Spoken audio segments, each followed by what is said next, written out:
we've looked at McCarthy and the Michigan offense. Let's take a look at Ohio State with McCord and their offense. Take us through this clip.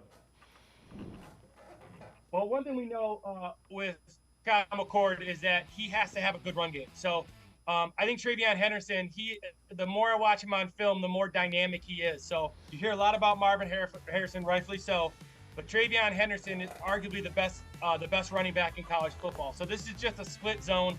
Ohio State is a very basic, very vertical, horizontal zone team. They let Trayon Henderson kind of find the hole. So the first key for Ohio State and McCord is to have a run game.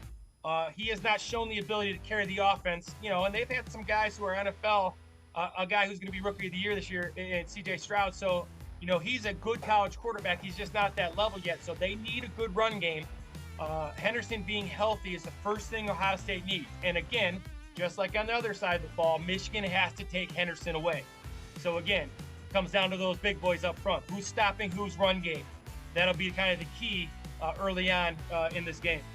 Well, you mentioned Kyle McCord, first year as a starter, and obviously going to be his first game against Michigan. Take us through this clip and what you've noticed here.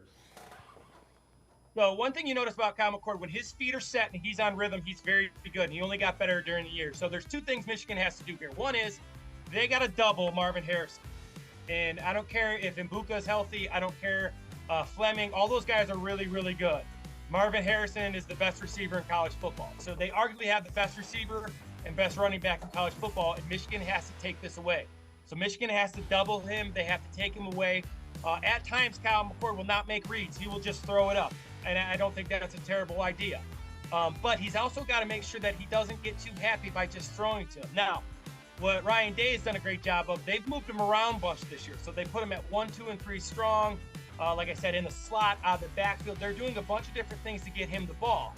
If I'm Michigan, after stopping the run, Marvin Harrison can't beat.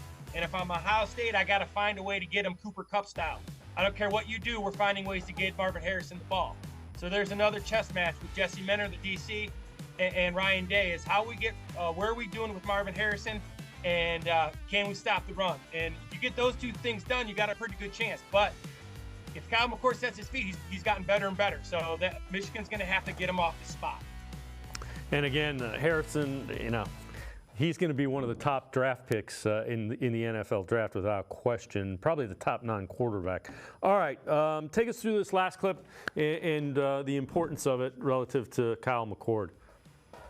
So one of the things you watch is that he, in this day and age where quarterbacks Mahomes style and they throw, they throw off platform you hear from different arm angles. Kyle McCord is not one of those guys. Kyle McCord is a traditional pocket guy who doesn't move very well. He's not a terrible athlete, but movement is not his thing.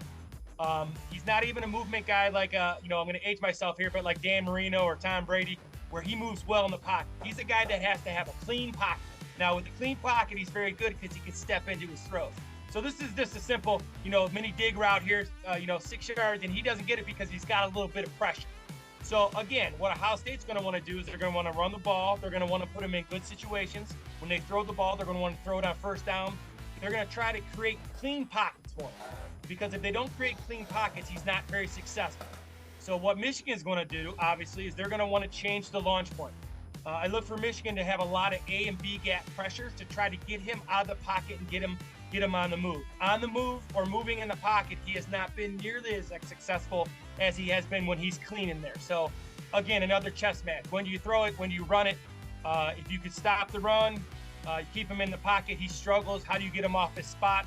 Lots of different stuff with these two teams. It's not hard, but again, it all comes down to these quarterbacks and physicality on Saturday for sure.